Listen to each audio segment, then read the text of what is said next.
All right, get this. You know how we rely on banks and credit card companies for online transactions? Hmm. Today, we're going to dive into a radical idea that throws that whole system out the window. We're going deep into the original Bitcoin white paper. Okay, yeah. Bitcoin, a peer-to-peer electronic cash system by the, well, mysterious Yeah. Satoshi Nakamoto. This paper, published back in 2008, wasn't just laying out a new technology. It was really proposing a fundamental shift Yeah. in how we think about money and trust in the digital age. So we're talking about a world where you could pay for anything, Yeah. send money to anyone instantly without needing those traditional gatekeepers. That's Yeah. a pretty wild concept. Absolutely. Nakamoto starts the white paper by really digging into the flaws of our current systems. He argues that relying on centralized institutions for electronic payments creates inherent vulnerabilities. So what were the main issues he was trying to address? Well, you've got centralization itself, which introduces a single point of failure. Then there's the whole issue of trust. Right. Nakamoto argues that traditional systems are inherently vulnerable to fraud and disputes precisely because they require so much trust. Because if you're relying on a central authority, you're putting all your eggs in one basket, so to speak.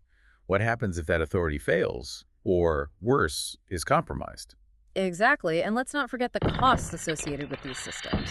All those transaction fees can create a barrier, especially when you think about smaller transactions or micropayments for online content, for example. Makes sense. Paying with cash doesn't usually involve a fee, unless you're converting currencies. But you can't exactly hand someone a physical dollar online. And that highlights another key point.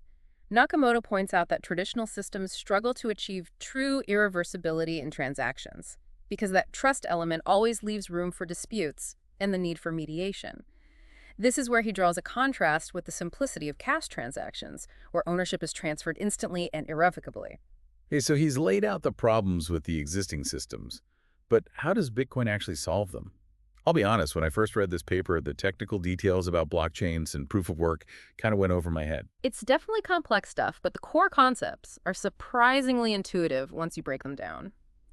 In essence, Bitcoin leverages the power of cryptography and a decentralized network to create a system that is secure and transparent, and importantly, doesn't rely on blind trust. All right, so walk me through it. What are the building blocks of this elegant solution? Picture this. Every Bitcoin transaction is verified using something called a digital signature. Think of it as a unique electronic seal, like a tamper-proof signature that proves ownership and prevents anyone from messing with the transaction. So each time Bitcoin changes hands, this digital signature acts as a record of the transaction. Exactly. But how do you prevent someone from just copying that signature and spending the same Bitcoin twice? That's where the ingenuity of the blockchain comes in. Imagine a public ledger, accessible to everyone, that keeps a record of every single Bitcoin transaction ever made. This ledger, which we call the blockchain, Right. is constantly being updated and verified by a network of computers distributed across the globe. So instead of a single bank or institution controlling everything, it's like a global network of computers constantly cross-checking and agreeing on the transaction history, making double spending virtually impossible. Precisely. Once a transaction is added to the blockchain, it's practically set in stone. But here's the question. Who maintains this massive public ledger and ensures everything runs smoothly? Right. This is where the fascinating concept of proof of work and mining comes in. This is where the analogy of gold miners comes in, right? I love how Nakamoto uses that to explain such a complex system. It's brilliant. Just as gold miners expend effort and resources to dig up gold, Bitcoin miners dedicate their computing power to solving complex mathematical problems. This process, known as mining, Right. is what adds new blocks of transactions to the blockchain. So the more transactions happening, the more blocks are added to the chain. And these miners are rewarded for their efforts with newly minted Bitcoin. But it's more than just a reward, right? Doesn't this process also play a crucial role in securing the entire network? Absolutely. Because solving these mathematical problems requires significant computational power. It becomes incredibly difficult for any single entity to hijack the system or manipulate the blockchain for their own gain. So the more miners, the more secure the network. But what exactly is stopping someone with massive computing power from just trying to, game the system? That's the million-dollar question, isn't it? And Nakamoto was way ahead of the curve on this. He dedicates a good chunk of the white paper to outlining how Bitcoin is designed to withstand various attacks. One scenario he tackles head-on is the infamous 51% attack. Right. I've heard whispers about this one. That's where someone would need to control more than half of the network's computing power to potentially rewrite the blockchain in their favor. That's the gist of it. With that much power, they could theoretically block new transactions or even reverse old ones, double spending their Bitcoin and wreaking havoc. Sounds pretty terrifying, honestly. Yes. Is that even remotely possible? Here's the catch.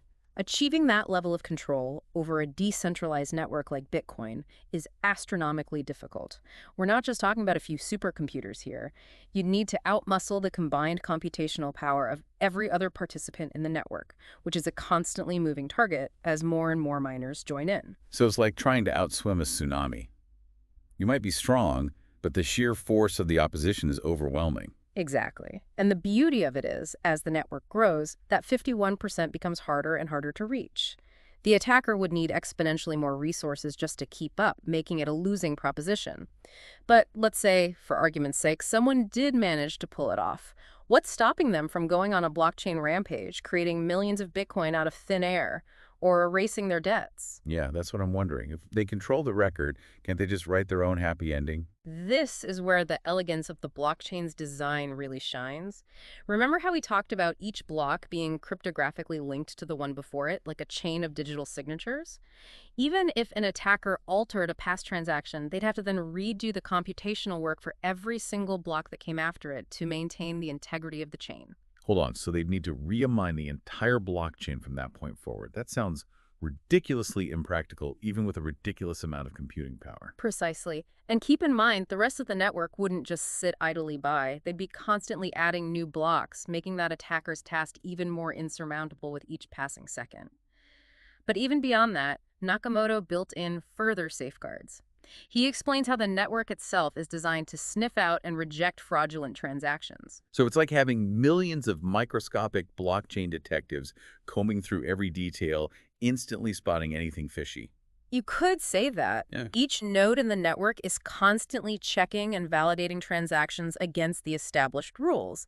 If something doesn't add up, if a transaction tries to bend the rules of the system, it's immediately flagged and rejected. It's like trying to use a counterfeit bill in a store where every customer and employee is a trained cashier, instantly recognizing a fake. Now you're getting it. Yeah. And to really drive home the improbability of manipulating the blockchain, Nakamoto introduces this concept called the gambler's ruin. Okay, this sounds intriguing. I'm picturing a high-stakes poker game. Imagine a gambler convinced they can beat the house, continuously betting bigger and bigger to recoup their losses. Nakamoto uses this analogy to explain that an attacker trying to overpower the honest chain faces increasingly bad odds with each block added. The longer they keep trying, the more they stand to lose, making it a terrible, terrible bet. So the more time passes, the more secure the system becomes. Hmm. It's like a self-reinforcing cycle of trust through mathematics. It's fascinating how Nakamoto takes these everyday concepts and uses them to explain such complex ideas. But what really struck me was how he ends the white paper. It's not just a blueprint for a new technology, it's a call to action, a glimpse into a future where trust isn't something we blindly hand over to institutions, but something we build ourselves. Absolutely. That's what makes this document so groundbreaking. It's not just about Bitcoin or even the blockchain itself. It's about the potential of decentralization to fundamentally change how we think about power, trust, and interaction in the digital age. It's like he's handing us this incredible tool Yeah. and saying, here, go build a better world with it. That's a great way to put it. He envisions a world where we as individuals have more control over our data, our transactions, our digital lives without having to rely on these centralized authorities. And he doesn't prescribe specific applications beyond electronic cash, does he? It's like he's inviting others to explore the potential of this technology, to imagine new possibilities. Exactly. He lays out the groundwork, the core principles, and then leaves it open-ended, almost like a challenge to the world. What can you do with this? And that's what we're seeing happen now, right? The ideas in this paper, radical as they seemed back then, have sparked a wave of innovation that's disrupting industries and challenging the status quo. Precisely. Decentralized finance, supply chain management, secure voting systems.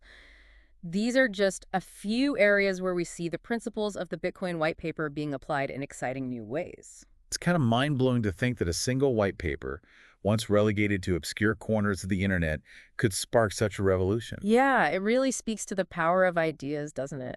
Nakamoto really tapped into this fundamental desire for a more equitable and transparent system, one where power isn't concentrated in the hands of a few.